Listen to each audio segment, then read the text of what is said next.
Forge 103.9, a new sound. You know, we've been hinting about this album and this guest all day. And, you know, I think it's only right because, you know, we have one of the other band members here on the show as a host. So, Matt Munoz, if you want to go ahead and introduce Matt's playing dual roles today. He's playing dual roles today? He's a co-host and band member. Okay, I'm going to step back into my co-host before I step into the band member. Yep. Okay, so we are joined in the studio by a very dear friend of mine, fellow musician. He is a drummer. He is a music educator. He is also a part-time music journalist. But I say he is a member of my band, longtime compadre, Mr. Cesareo Garasa. How y'all doing? Hey, everyone. Look at that. You invited Matt as one of your groomsmen, and he didn't even clap for you first. Absolutely. Right? I was there. Remember, I was there. He wasn't he wasn't the best man. He was just I was just one of the men. Oh. So let's just get right into it. How'd you meet this vato? Met him through a long time ago in the early 90s. I was in a band, my first real band called Paper House. My real band, the ones that were actually playing. So they were playing shows as opposed to just playing in the garage, that same song over and over again. And we had a friend of ours, Armando Joe Vasquez. Rest in peace. Rest in peace, who was the trombone player in Mento. He was the band's quote-unquote security.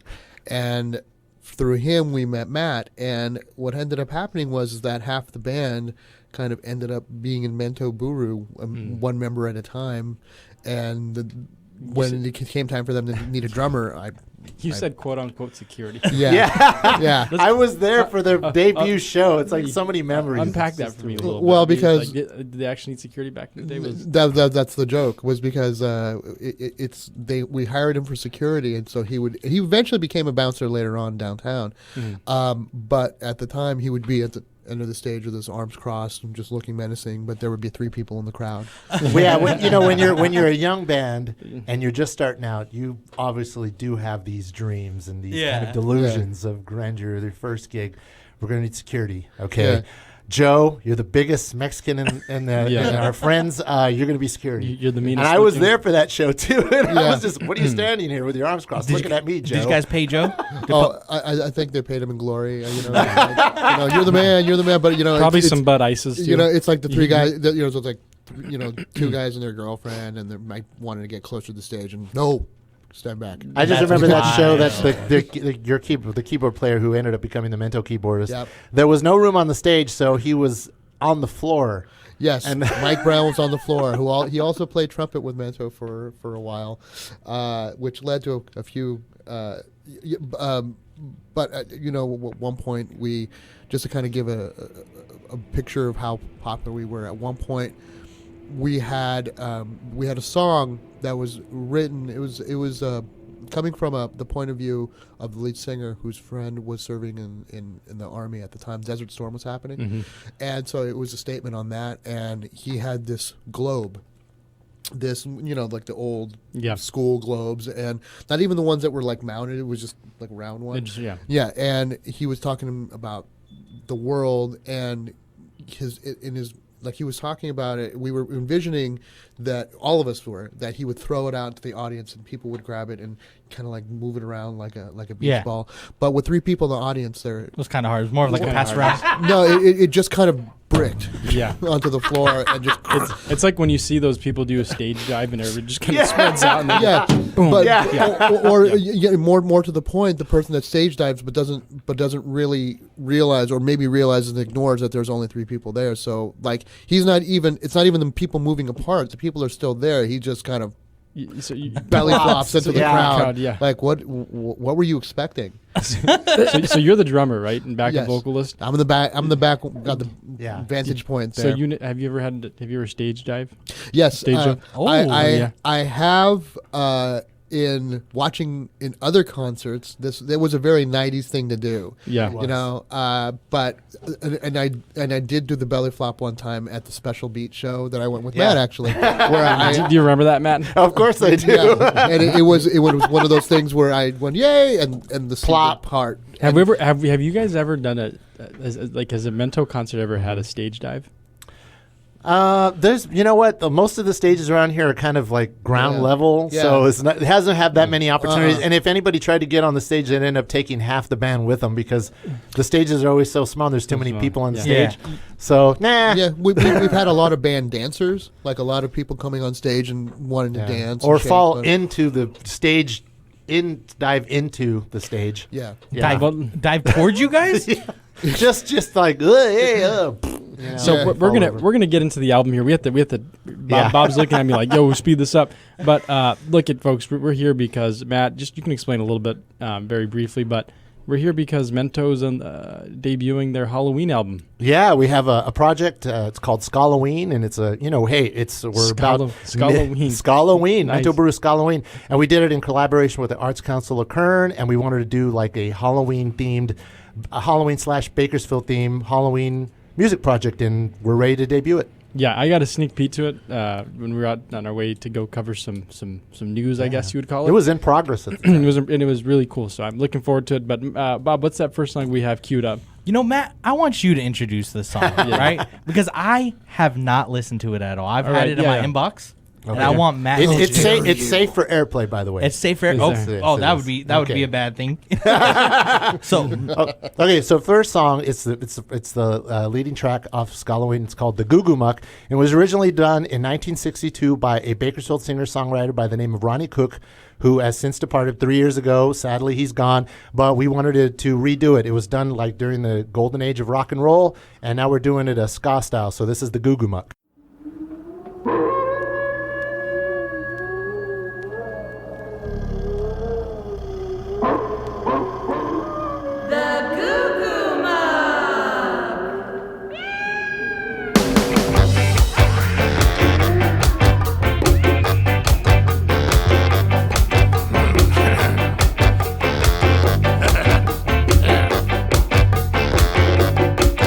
When the sun goes down and the moon comes up,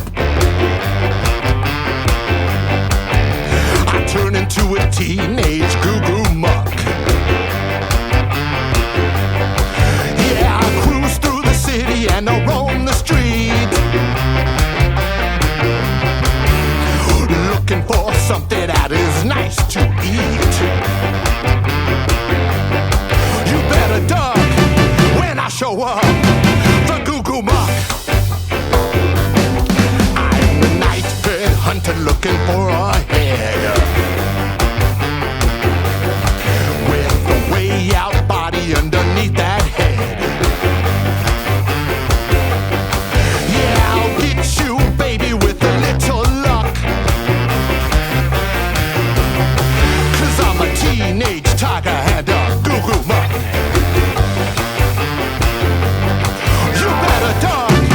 When I show up, the Goo Goo Muck.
103.9, a new sound. We are back. And, I really enjoyed that song. I really Get did. you in the spirit. Got me in the Halloween. I'm not actually a big Halloween person, to be honest. Yeah. You don't like candy corn? I'm blind, so I can't really see in the dark. I have a quick question before we get into Yeah. Why do people call Halloween Halloweeny? Did I call it Halloweeny? No, but I see that all the time. I know. Yeah, people, I was thinking it. yeah, Halloweeny, man. I don't know. Silly Americans. It's one of those things. When I hear Halloweeny, I think of weenies and eggs. Yeah. Like a hot dog with nothing in the middle. A literal Halloweeny. Weenie, like a weenie and a Halloween, tortilla being burnt on their open flame. Yep. The Mexican hot dog right there. Stuffing the weenie with candy corn. Everybody has that one fork that's all burnt. But Matt, you were talking about the original composer of Goo Goo Muck, right? And that he was originally from Bakersfield, correct? Yeah. It's one of those weird stories that in 1962, Bakersfield, they talk about the Bakersfield sound with all the country music and all that stuff, where there was another side to it. There was the rock and roll scene that was going on, in the late 50s and the mid 60s. And there was little micro recording studios all over Bakersfield, and this particular studio called Audan, which was located right over there in Westchester, it's gone now. There's a house built in the property. These little studios, Merle Haggard would go in there record, and Ronnie Cook was one of the guys that was kind of in the scene. Started as a rock and roll guy, had the pompadour, playing rockabilly and stuff. And so he just, everybody was releasing records at the time. So he was just one of those guys that's kind of in the kind of hidden figures history of the Bakersfield music history, that he released a lot of weird tunes. Like, you can kind of deep dive and find out that a lot of these songs don't even exist. If you're a hardcore collector, you may have a copy of the original Goo Goo Muck, but it's like, it's a Halloween tune. And the way we found it was the Cramps, who are a famous punk, like horror punk band from the 80s. They released it in 1980. They play that one song all tore up. It's like dun dun dun dun dun dun. Exactly. Yeah. And so what we found out that Lux Interior, the singer from the Cramps, was looking through like one of those bargain bins of records in like a Woolworths or something like that. Found this song, Goo Goo Muck, took it home. Oh, you know what? We're going to cover this. So in 1980, kind of gave it new life, but still nobody knew it was Ronnie Cook from Bakersfield. So this song has a local tie. Oh yes, absolutely. Yeah, so, and it just keeps on going. Cesareo, tell me a little bit about like the process, right? In terms of, you guys have to give it the Mento sound. Oh yeah, he was very instrumental in that. It's kind of the same way that we did our Christmas EP that we recorded last year, which is one of those things that we do as the band. Is we can't look at it from the outside and go, we're going to do it like this or we're going to do it like this, because then it just kind of drives the song into the ground. The best method that we have is everyone learns the song. We figure out the key. We learn it on our own. We go into the room and we start playing. And then what happens is the song kind of takes its own shape by just the process of having the players play the song. And then once we kind of, play it a few times, we do it like the recording, we play it like the Cramps, we play it like the other one. And then after playing it a certain amount of times, it sort of starts changing into what it's going to be. Once we kind of find out which way to route traffic, then that's the direction that we start going. And the main It's been covered a bazillion times, but they all sounded the same. Yeah, it's because it's like they were just redoing it. It's like the Cramps cover was so iconic that everybody kind of wants to do that. When you get a song that's that strong, when the cover is that strong, the gravity wants to pull it that way. Mm-hmm. So the main thing that I look for is to see how Matt reacts. And Matt's reaction is he moving? Because it's kind of like if he's dancing to it or if he's moving to it and responding to it, then it works really well. Because then he'll be able to feel it when he's singing it and also be able to dance to it. We do have a weird thing, Cesareo and I, the way we develop these kind of things. Vocals and drums. It's a very we've got we're closing it on 30 years of chemistry here. Yeah. So that's the main thing. And then after we do that, we figure out the tempo.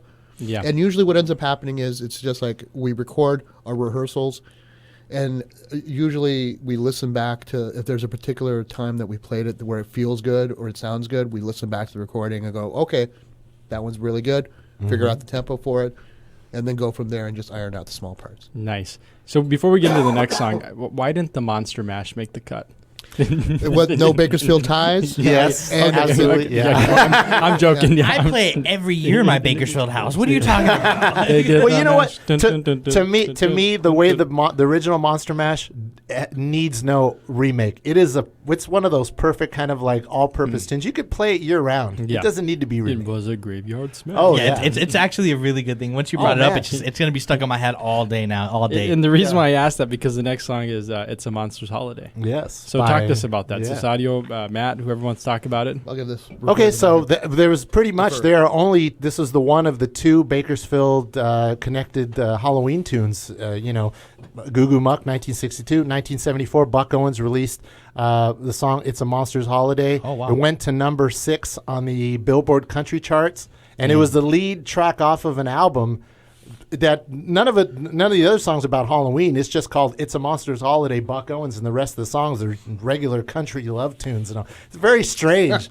So we're like, man, okay, this is our tune, because people are always saying, why don't you guys ever play Buck Owens? How come you guys played it, Crystal Palace and all that stuff? But we're not a country band. All right, let me kind of dig through it. He did a Halloween tune, and it's totally nutso crazy, and it was a hit. Okay, I took it to the band. The guys go, I don't know if we can make this work. They made it work, and here it is. Buck Owens, "It's a Monster's Holiday," Mento Buru style.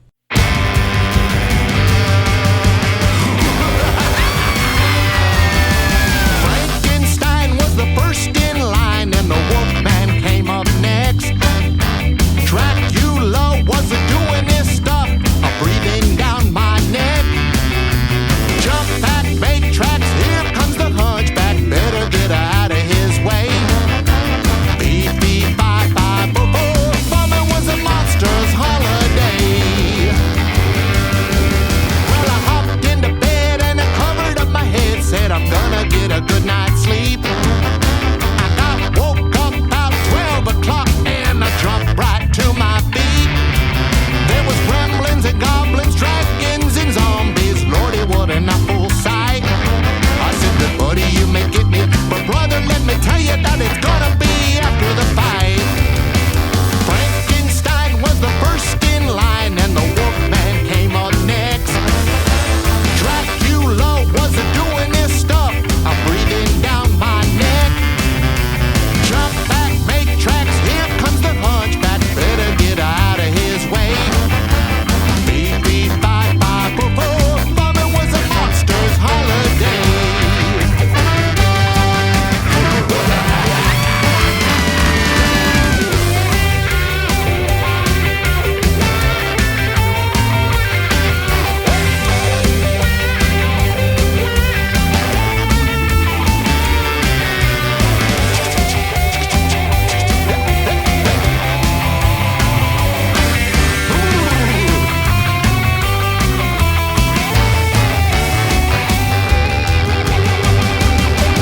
Uncle Bill, well, he took ill and they sent for me to come. Well, I had to pass by the whole graveyard, so I went on the run. They were screaming and moaning, wailing and groaning, scary as a mummy's curse. I said, good buddy, you may get me, but brother, let me tell you that you're gonna have to catch me first. Frankenstein was the first in line, and the Wolfman came up next.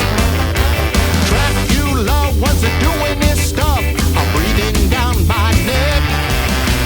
Jump back, make tracks, here comes the hunchback, better get out of his way. Beep, beep, bye, bye, boo, boo, bumming was a monster's holiday. Beep, beep, bye, bye, boo, boo, bumming was a monster's holiday.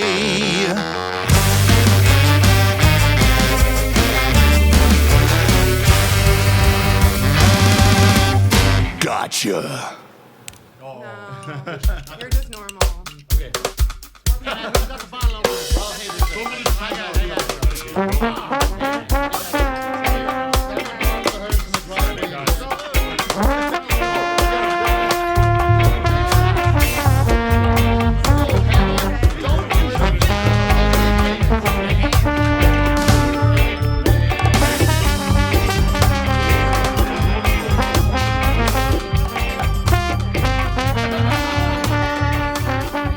Forge 103.9 New Sound. This is Real Talk, and that was It's a Monster's Holiday by Mento Buru. Oh, you notice he always had a little twang in there. Holiday. Holiday. But you know, I wanted to ask both of you guys a question because you guys are both here, right? You know, Goo Goo Muck, and then also it's Monster's Holiday have origins here in Bakersfield, right? When you guys put a project together, is that kind of like a necessity for you? Like, we want to bring back Bakersfield culture, history somehow. So that's kind of the music we want to make. Well, it's just for this particular project, we had to find a Bakersfield connection. But, you know, even if it wasn't a project with the Arts Council of Kern, it's always fun to be able to connect the two, right, Cesareo? Absolutely. And it's one of those things, too, where Bakersfield has such a broadly influencing musical history. It's a smaller town, but it managed to change the face of music at least twice.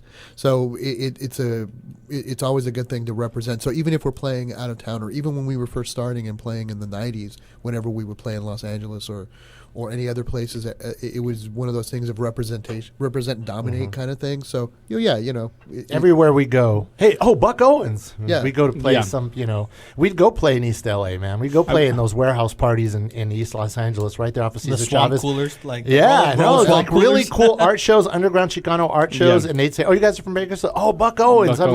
Everybody knew. Yeah. Dude, every time I travel somewhere and I meant, "Where are you from?" Bakersfield.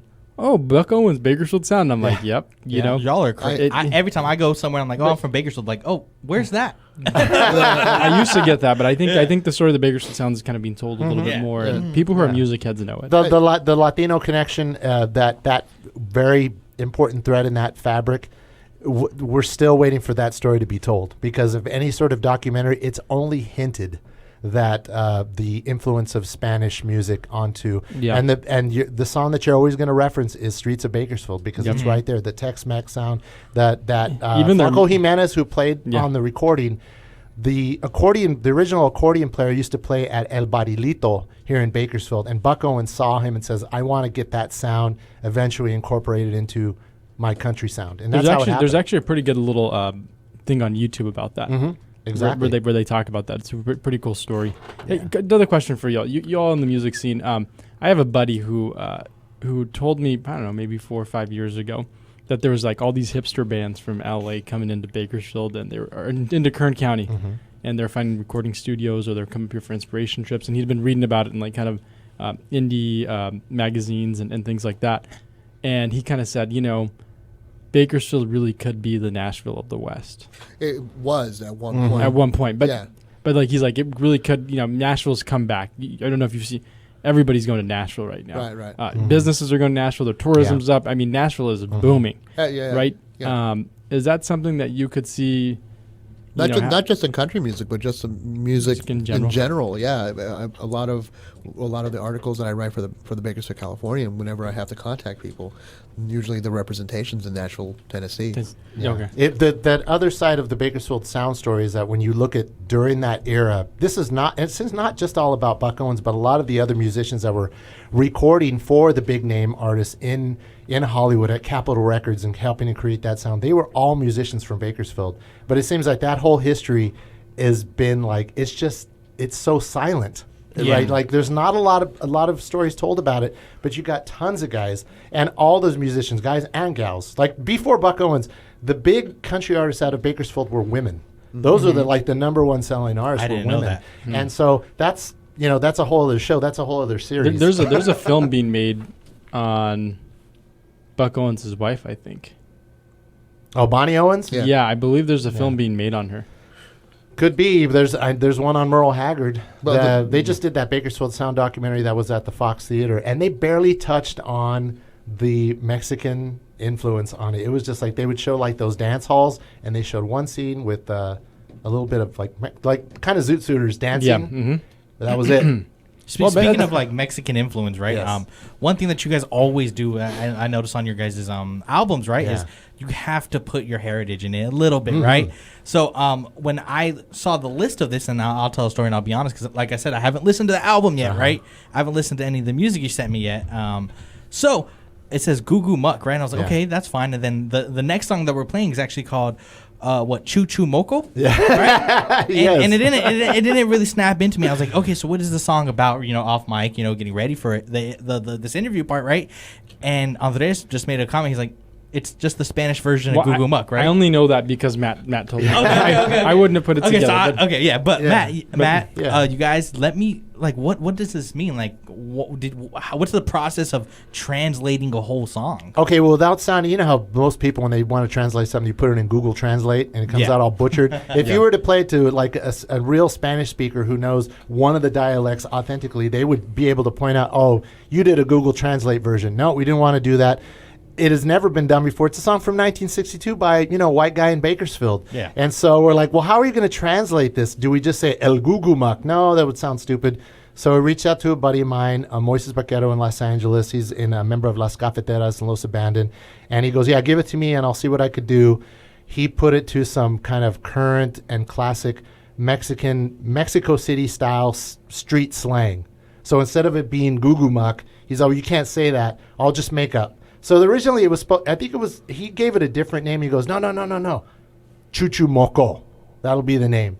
And that's the way it was. Yep. And also, if you anybody that listens to both the English language version and the Spanish version, Matt approaches them vocally a little bit different. When we were in the studio, the way he approached the English version was the direction was vampire Henry Rollins. And he kind of went in that direction, and so it's kind of like aggressive but creepy, but like And then the Spanish one was a little bit more rolling off the tongue, and a little bit more smoother, a little bit more suavecito, a little smoother. But because if you listen to a lot of those kind of like if in Mexico in the 50s, if an artist was covering a Elvis Presley like Hound Dog, they would sing it. They would try to sing it with a little bit of American swing. Yeah. But it would not come off the same way. So the way I did it was I took the same approach. So, you're going to hear it. You're going to hear it in there because it's not. I don't do it the same way. It's completely distinct. I think let's hear it. Yeah, let's hear it. One of you guys announce it for me. Yeah.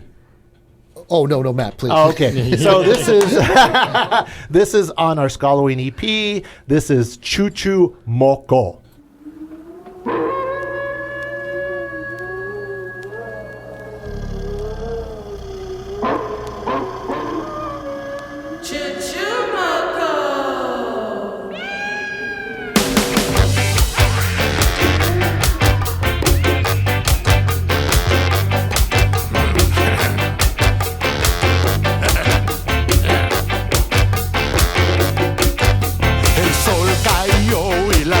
Salió.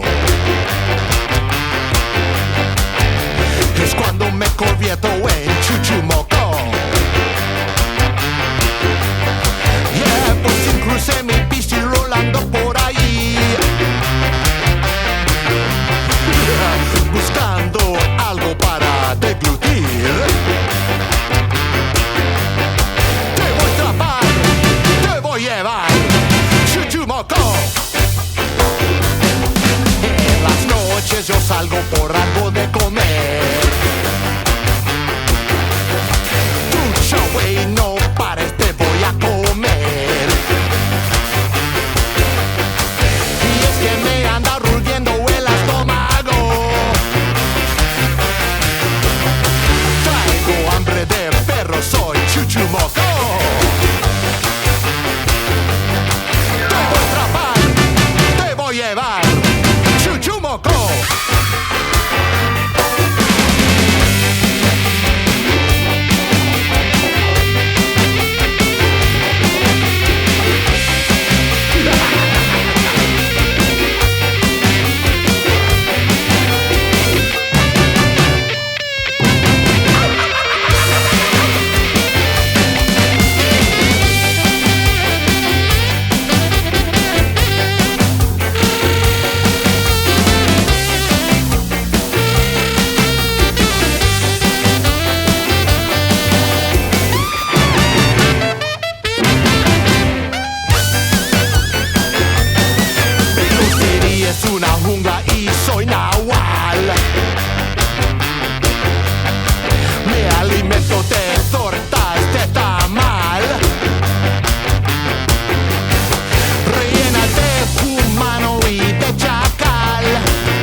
Moco, Cholo.